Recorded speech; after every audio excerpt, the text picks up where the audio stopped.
हां हां घ्या. हां झालं.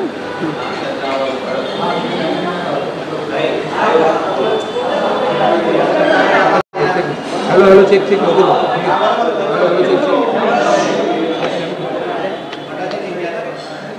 ठीक आहे.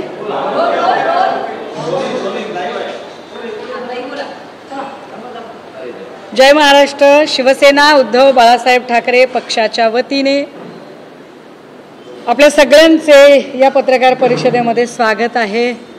आभार सुद्धा की आपण या संबंधाने असणारी माहिती त्या घराघरात पोहोचवण्यासाठी अत्यंत प्रामाणिकपणे प्रयत्न करत आहात.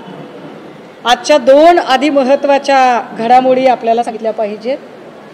खरं तर हक्कभंग प्रस्तावाच्या संबंधाने त्यांनी मला माझं मत विचारलं आणि मी त्यांना माझं मत पाठवून दिलेलं आहे. कुणाला? विधिमंडळाला, जिथे माझ्या विरोधातला हक्कभंगाचा प्रस्ताव प्रवीण दरेकरजी यांनी वाचून दाखवला होता आणि त्याच्यात मला माझं स्पष्टीकरण मागितलं होतं. ते स्पष्टीकरण मी दिलेलं आहे. या संबंधीची कार्यवाही जी आहे त्याच्यात नंतर काय काय घडलं ते आपल्याला माहीत आहे. अधिवेशन अजून वेळ आहे अधिवेशनाला. हे सगळं चालू असताना काल अचानक माझ्या घरी पुन्हा एक नोटीस आली आहे आणि ती हक्कभंगाची नोटीस आली आहे. फार विशेष आहे. अनिल बोरनारेजींच्या सहीने बहुतेक ती नोटीस आहे. मी अजून ती हातात घेतली नाही कारण मी मुंबईत आहे आणि नोटीस पुण्यात आलेली आहे. एक दुसरी घडामोड, कोटीच्या दाव्याची नोटीस सुद्धा अत्यंत आपुलकीचं माझ्यापर्यंत आहे. या दोन्हींचा मी सहर्ष स्वीकार करते. हे 2 महत्त्वाच्या बाबी. तिसरं असं की काल माझ्या बोलण्यातनं एक गोष्ट राहिली होती जी मला असं वाटलं की नाही ती पुन्हा एकदा मांडली पाहिजे. मी काल महिला आयोगाच्या त्या सगळ्या भूमिकांच्या संबंधाने काही प्रश्न निर्माण आणि त्याचा मुद्दा माझ्याकडनं राहिला होता की जनरली एखादी घटना घडते तेव्हा ती घटना घडल्यावर घटनेच्या ठिकाणी असणारा जो मुद्देमाल आहे तो मुद्देमाल जप्त केला जातो. तिथले काही लॅपटॉप, काही फोन, काही असतील तर सील होतात, जप्त होतात आणि त्याची माहिती प्रचंड गोपनीय असते जी माननीय न्यायालयाच्या समोर त्यांच्या परवानगीने ती उघडायची असते. एकीकडे आम्ही रणजितसिंह नाईक निंबाळकर यांचा महाडिकशी काय संवाद झाला असेल का, महाडिकांचा निंबाळकरांशी झाला असेल का, महाडिकांचा धुमाळ किंवा राहुल धसशी संवाद झाला असेल का, धुमाळ आणि राहुल धसचा, महाडिकचा आणि बदनेचा किंवा बनकरचा काही संवाद झाला असेल का, याच्या CDRची मागणी करतो. त्या CDR बद्दल कुठलीही माहिती पुढे येत नाही. त्या CDRच्या बद्दलचं कुठलंही वर्णन, विशेषण, विश्लेषण, तपशील काल भाजप प्रायोजित जी पत्रकार ज्याच्यामध्ये निंबाळकरांच्या प्रवक्त्या म्हणून महिला आयोगाच्या व्यक्ती तिकडे बसल्या होत्या, त्यांनी त्याच्यावर काहीच सांगितलं नाही. पण मुलीच्या CDR बद्दल त्या बोलल्या. आता मला पोलिसांना प्रश्न विचारायचे आहेत की पोलिसांना हा अधिकार कुणी दिला की त्या मुलीचा जो मोबाईल असेल तो मोबाईल आणि तिचं जे काही CDR असेल ते लीक करायचा. ही मोडस ऑपरेंडसी समजून घ्या. मी ॲडव्होकेट विपुल दुशिंग यांना वैष्णवी हगवणे प्रकरणातही हाच प्रश्न विचारत होते की वैष्णवी हगवणेचे CDR हे तुमच्याकडे कसे काय, आणि त्या CDRवर तेव्हा पण याच बाई बोलत होत्या ज्या बाई इतर कुठल्याही प्रकरणावर बोलत नाहीत. हे CDR जरी समजा खरं तर महिला आयोगाचा संबंधच येत नाही पण महिला आयोगाला दिलेही असतील असं आपण गृहीत धरू, तर महिला आयोग कोणत्या अधिकाराखाली त्यांनी काल त्याच्या संबंधाने बोलणी केली, त्यांना तो अधिकार आहे का, आणि त्यांना अधिकार नसेल तर राष्ट्रीय महिला आयोगाने अशा बेजबाबदार व्यक्तीला या पदावर ठेवावे की नाही याचा विचार करायला हवा. राष्ट्रीय महिला आयोगाने महिला आयोगावर असणाऱ्या राजकीय हेतूने प्रेरित काम करणाऱ्या व्यक्तीला तातडीने स्पष्टीकरण मागायला हवे आणि राजकीय हेतूने प्रेरित होऊन एखाद्या स्त्रीची मरणोपरांत बदनामी आयोगावरची व्यक्ती करत असेल तर आयोगाची गरिमा कलंकित होते, अशा व्यक्तीचा सुनील तटकरे यांनी राजीनामा घ्यावा, कारण त्यांची नेमणूक जेवढं काही मला कळते त्याच्यानुसार शिफारस तर कदाचित पुन्हा असेल की आहे याच्यावरून पुन्हा वाद व्हायचा। तर तटकरे साहेबांनी अशा व्यक्ती मुख्यमंत्र्यांनी त्या राजीनाम्याची प्रोसेस तातडीने केली पाहिजे। ती का केली पाहिजे त्याचं कारण मी आपल्याला सांगते। आज बीडमध्ये सगळ्यात उंच टॉवरवर काही मुलं अत्यंत जीवघेण्या स्थितीमध्ये आहेत। ती सकाळी 10 पासून आहेत, जिकडे की सहजासहजी माणसांना पोहोचता येणार नाही। आणि अशा टॉवरला उभे राहून त्यांची मागणी काय आहे तर ते म्हणत आहेत की आम्हाला चाकणचा राजीनामा हवाय, कारण आमच्या बीडच्या बहीण लेकी त्यांनी ज्या पद्धतीने गलिच्छ केलेले आहेत। टॉवर किती उंच आहे बघा, कारण पोलीस किंवा यंत्रणा तिथपर्यंत पोहोचलेली नाही। या पोरांच्या जीवाचं जर काही बरं वाईट झालं तर याला जबाबदार कोण आहे? नाही, हा उभा व्हिडिओ दादा, खूप मोठा टॉवर आहे। चाकणकरांच्या राजीनाम्याच्यासाठी ही सगळी मुलं टॉवरवर चढलेली आहेत की जोपर्यंत अजितदादा आणि तटकरे साहेब या अशा बेजबाबदार व्यक्तीचा राजीनामा घेणार नाही तोपर्यंत आम्ही खाली उतरणार नाही, असं म्हणत ही मुलं वर आहेत। खूप मोठा टॉवर आहे हा, पण यात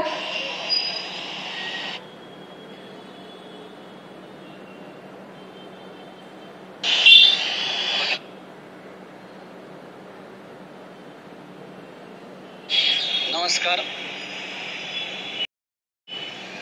माऊली शिरसाट BSNLचं भाजी मंडई या ठिकाणचं सगळ्यात उंच टावर आहे आणि या टावरवरती आमचे तरुण बांधव सकाळी 10 वाजल्यापासून चढलेले आहेत। कारण बीड जिल्ह्याची लेक संपत मुंडे अत्यंत कर्तव्यदक्ष आरोग्य अधिकारी म्हणून फलटण या ठिकाणी काम करत होते, परंतु ज्या पद्धतीनं तिला छळलं गेलं, जिवंतपणे त्रास दिला, परंतु या ठिकाणची व्यवस्था मेल्यानंतरही तिला छळत आहे, त्रास देत आहे। बेजबाबदार महिला आयोगाच्या अध्यक्षा रुपाली चाकणकर ज्या पद्धतीने परिषद घेऊन आमच्या भगिनीच्या चारित्र्यावर शिंतोडे उडवत आहेत, त्यांना हा अधिकार कुणी दिला? PM रिपोर्ट आमच्या घरच्या मंडळीला भेटाना, व्हॉट्सअप कॉल किंवा काय आजचे CDR आमच्या घरच्या नातेवाईकांना भेटाना, आणि तिला कसे भेटले? या मागणीसह SIT स्थापन लवकरात लवकर झाली।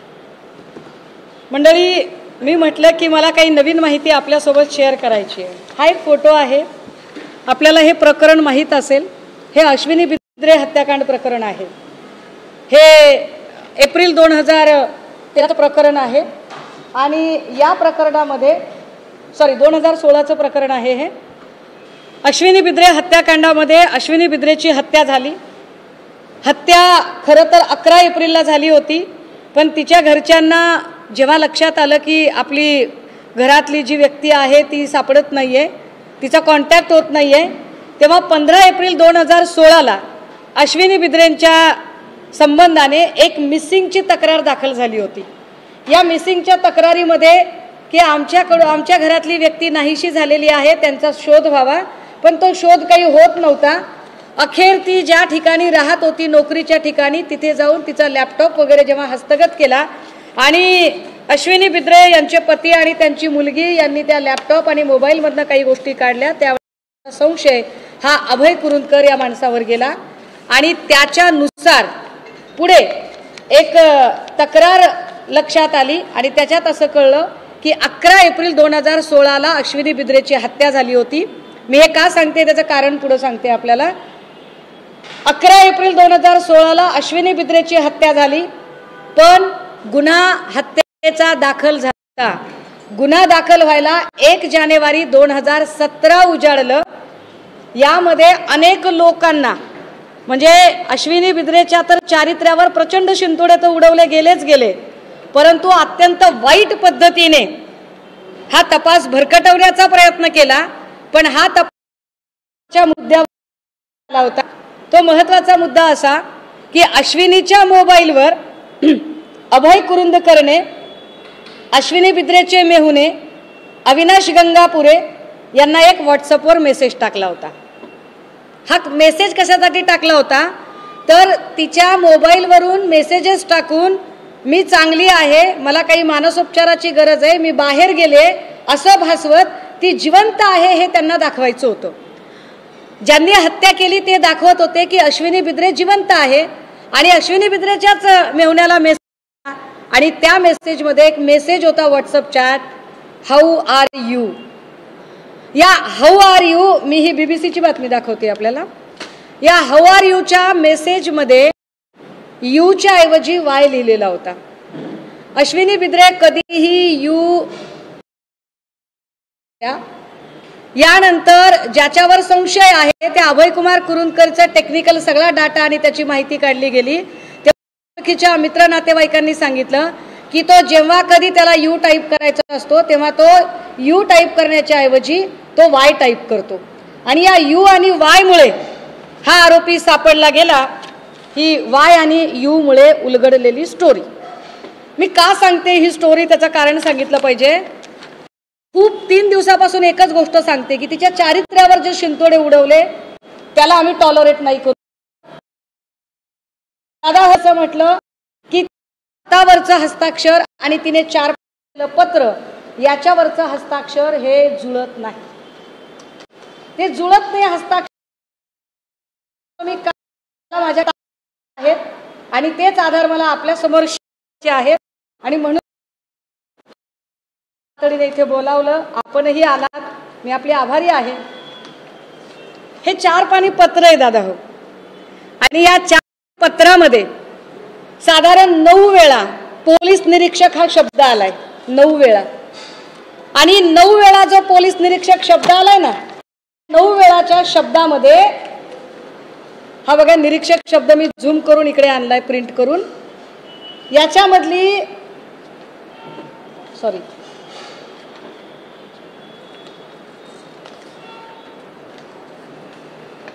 त्याच्यामधलं जर हस्ताक्षर जर आपण बघितलं तर आपल्या लक्षात येईल की काय नेमका घोळ झालेला। असं त्याला हा निरीक्षक शब्द, तिच्या 4 पानी पत्रातला हा निरीक्षक शब्द बघा। तुम्हाला कॅमेरे जर झूम करता आले तर याच्यातली जी र ची वेलांटी आहे ती दीर्घ आहे, आणि तो शब्द लिहिलाय तिने, एकदा लिहिलेला नाही, 9 वेळा लिहिलाय। हे काम पोलिसांचं आहे, मी सोपं करून देते पोलिसांना।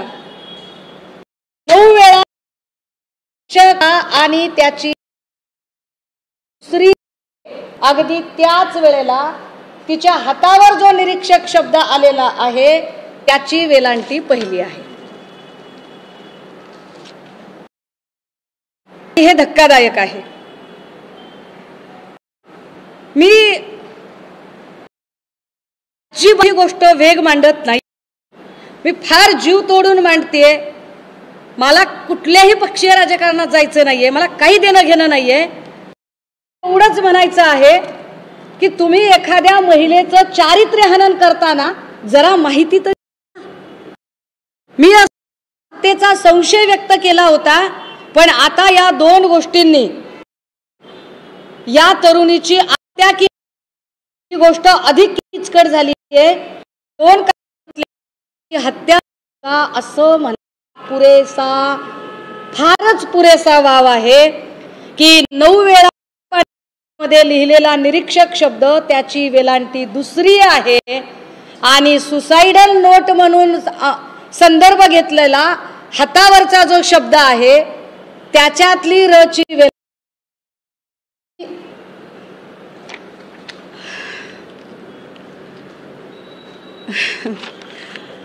फक्त नाही, हस्ताक्षर पण नीट जुळत नाहीत दादा।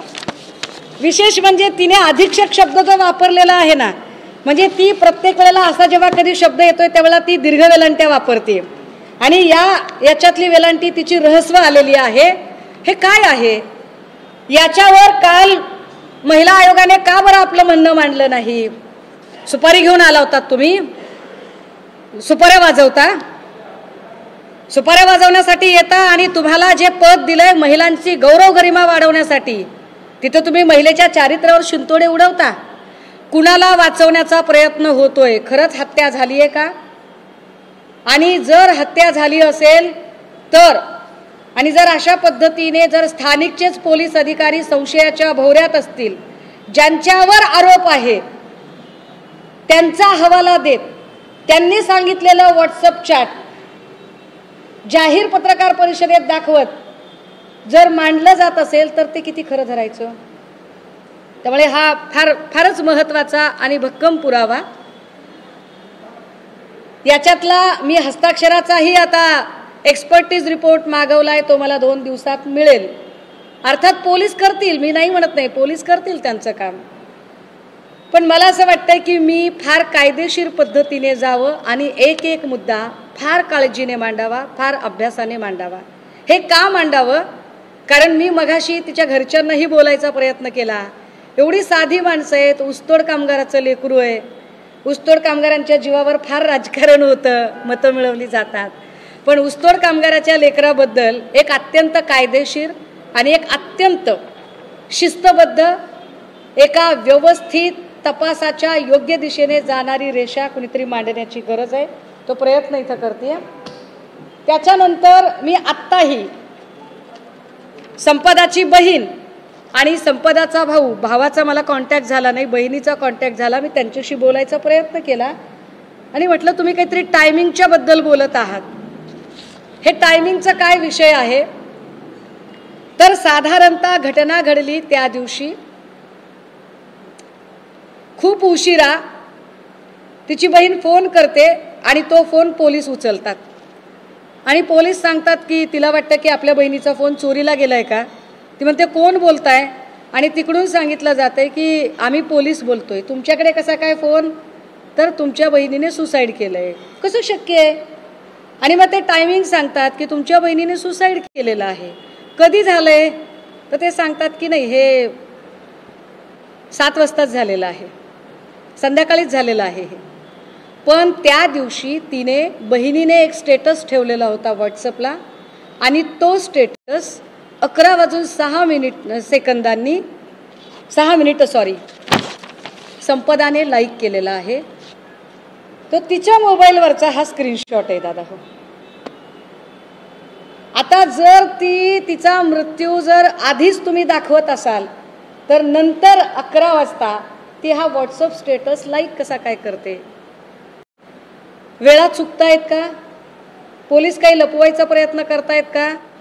आणि म्हणून आमचा पोलिसांवर संशय आहे आणि म्हणून आमचं असं म्हणणं आहे, कारण मी का ही केस सांगितली आपल्याला, मी अश्विनी बिद्रेची केस यासाठीच सांगितली की आरोप अभय कुरुंदकर हा पोलीस ऑफिसर होता आणि पोलीस ऑफिसरवर आरोप होता. याही प्रकरणात पोलिसांवर आरोप आहे आणि त्यामुळे हे जे छोटे छोटे बारकावे आहेत, हे छोटे छोटे बारकावे लक्षात आणून दिले पाहिजेत. आणि ज्यांच्यावर संशय आहे, ज्यांच्यावर आरोप आहे, जे आमच्या नजरेत संशयित आहेत, अशाच लोकांवर तुम्ही तपास सोपवू नये. हा तपास माननीय उच्च न्यायालयाने उच्चस्तरीय समितीकडे सोपवावा.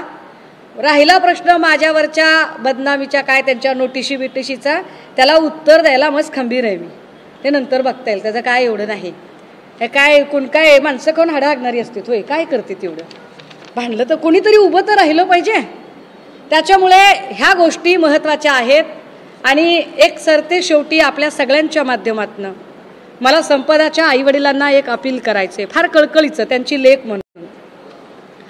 मी खूप साऱ्या इंटरव्ह्यूमध्ये तिच्या वडिलांना तोंडाला फडकं बांधून इंटरव्ह्यू देताना बघितलं. काका, हे सगळे पुरावे बघितल्यावर तुम्हाला तोंडाला फडकं बांधायची गरज नाही. तुमचं लेकरू निष्पाप आहे, निष्कलंक आहे. तुमच्यावर ज्या पद्धतीने एक मॉरल प्रेशर तयार केलं जातंय आणि तुमची सायकोलॉजी किंवा तुम्हाला डिमोरलाइज करण्याचा प्रयत्न केला जातोय, तुमच्यातल्या कुणीही अजिबात तोंड लपवायची गरज नाही. तुमचं लेकरू हुशार आहे, कर्तबगार आहे. व्यवस्थेने जर त्या लेकराचा बळी घेतला असेल तर व्यवस्थेशी भांडायचं बळ उजळ माथ्याने आपल्याकडे आलं पाहिजे. तुमची धर्माची लेक म्हणून मी तुमच्या सोबत आहे. विचारा आणि पुन्हा चाकण करण्यामध्ये पडायचं नाही.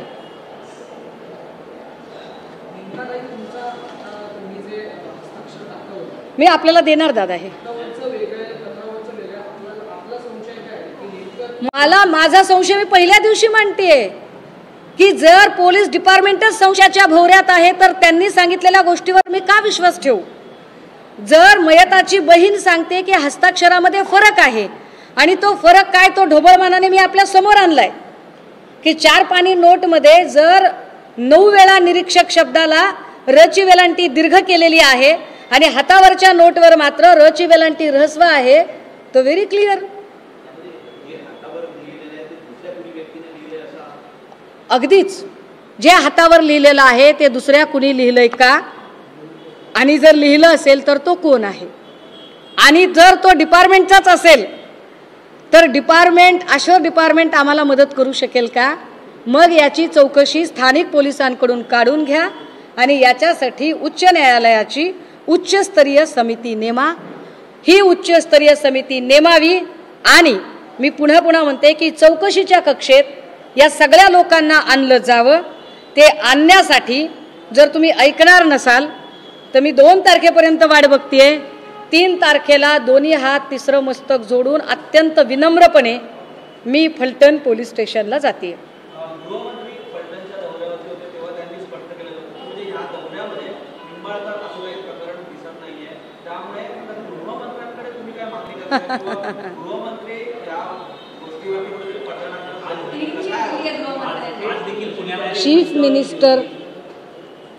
चीफ मिनिस्टर माननीय मुख्यमंत्री यांनी या राज्याला कल्याणकारी राज्य बनवण्यासाठी अहोरात्र मेहनत घ्यावी.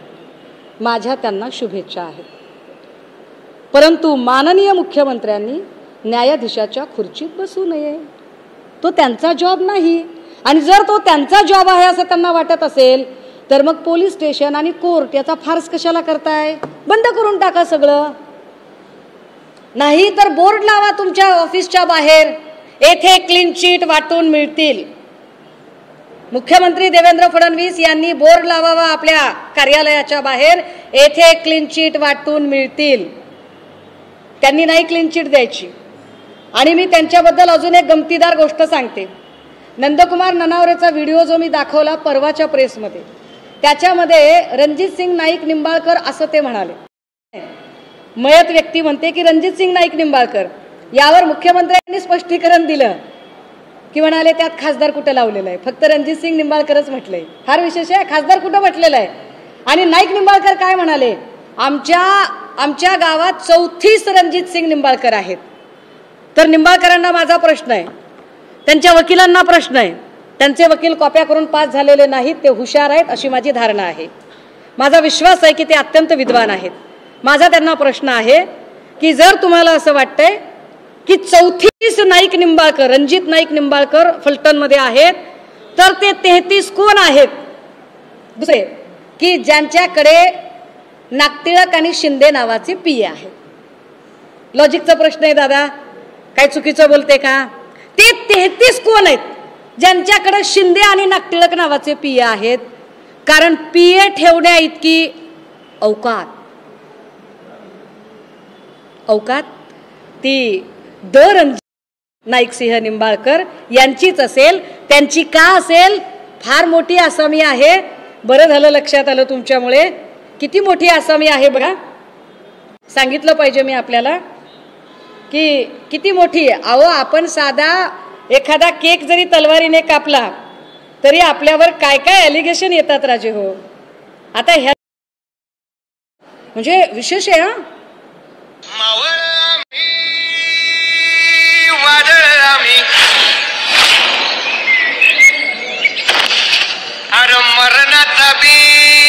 शस्त्र किती आहेत बघा, रिव्हॉल्वर किती आहेत, तलवारी किती आहेत, जंभीर किती आहेत.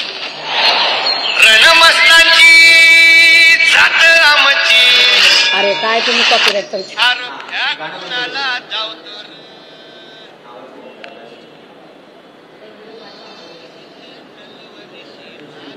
काय भीती आहे या माणसाला? कुणाची भीती आहे? कशासाठी एवढ्या गन आणि एवढ्या बंदुका लागतात? रणजितसिंह नाईक निंबाळकरांना एवढ्या बंदुका आणि एवढे सगळे शस्त्रास्त्र, एवढ्या तलवारी, एवढे जंबिये लागतात? गुप्त्या काय काय हत्यार आहेत ती? कुणी दिली असतील लायसन दिलेले आहेत का आमच्या भाचा योगेश कदमांनी? काय बघा काय असेल तर काय सांगता येत नाही. सध्या काही होऊ शकते. नाही, माझ्या भाच्यांवर माझा विश्वास आहे, चांगली लेकरं आहेत ती. पण हे चेक करणं गरजेचं आहे. मग हे 33 कोण आहेत? 33 रणजितसिंह नाईक निंबाळकर कोण आहेत? त्यांच्यात कुणाचा PS शिंदे आणि नागटिळक नावाचा आहे का? दुसरी गंमत सांगते. ननावरेच्या वेळेला म्हणाले की ते फक्त रणजितसिंह नाईक निंबाळकर म्हणाले, खासदार शब्द नव्हता. आता काय म्हणतात? आता फडणवीस असं म्हणतात, पत्रात फक्त खासदार लिहिलंय, खासदार निंबाळकर कुठे लिहिलंय? काय कमाल आहे. म्हणजे फडणवीस साहेब म्हणजे अरे काय काय टॅलेंटेड माणूस आहे राव. एवढं टॅलेंट म्हणजे असं 7 म्हाताऱ्या साताने असं मीठ मोहरीन 7 वाटाची माती अशी ओवाळून टाका, एवढा हुशार माणूस आहे आमचा मुख्यमंत्री. असं नसते रे दादा, असं नसते.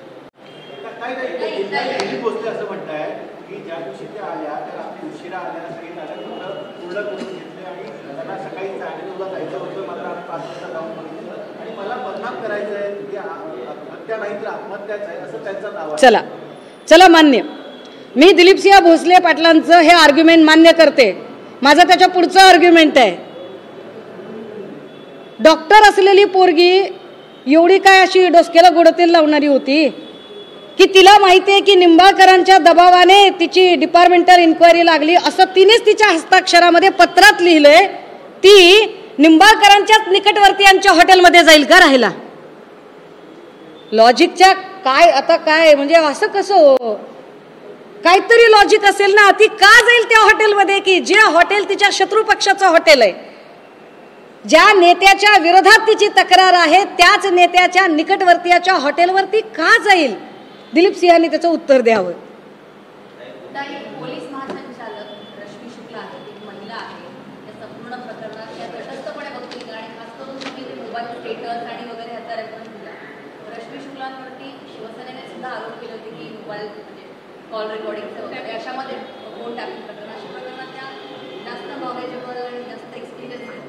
बरोबर ताई, या देशाच्या राष्ट्रपती महिला आहेत, या राज्याच्या पोलीस महासंचालक महिला आहेत, महिला आयोगावर पण महिलाच आहे दुर्दैवानं. तरी महिलेला न्याय मिळत नाही. लाडकी बहीण असं म्हणणाऱ्या लोकांनी लाडक्या बहिणीच्या जाहिराती करण्यापेक्षा सुरक्षित बहिणींच्या जाहिराती करण्याची गरज आणि बहिणींना सुरक्षितता कशी मिळेल त्यासाठी प्रयत्न करावेत. मी आज उपस्थित केलेल्या प्रश्न याच्या उत्तराच्या प्रतीक्षेत आहेत. आणि हो, आम्ही महिला आयोगावर सुद्धा रीतसर कायदेशीर कोर्टात जात आहोत.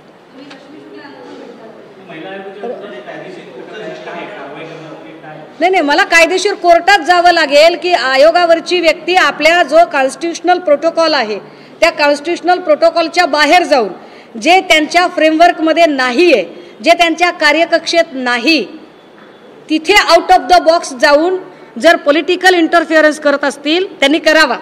आपल्या पॉलिटिकल सर्व्हाइव्हसाठी, आपल्या पॉलिटिकल ग्रोथसाठी त्यांनी भाजपकडे जावं, शिंदे काय कुठं जायचं त्याच्याबद्दल काही माझं म्हणणं नाही आहे, त्यांनी करावं ते. पण त्याच्यासाठी त्या जर एखाद्या लेकमातेवर चिखलफेक करत असतील तर ते आम्ही कधीही सहन करणार नाही.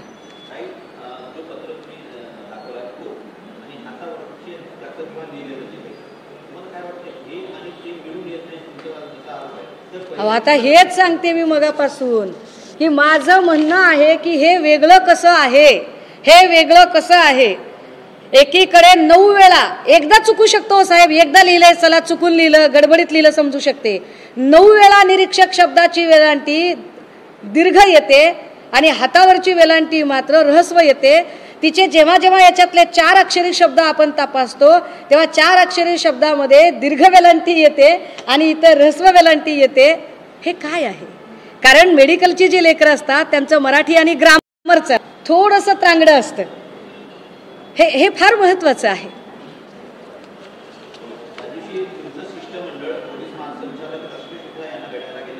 जी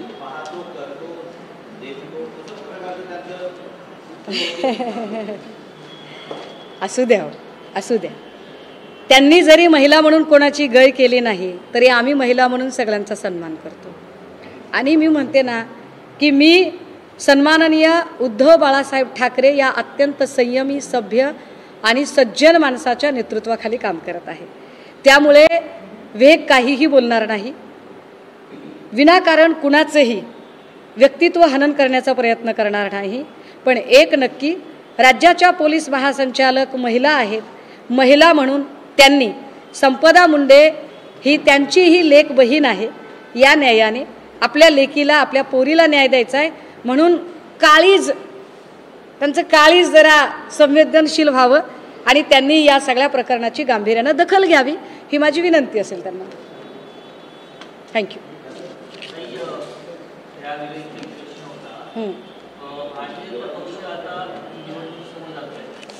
पुन्हा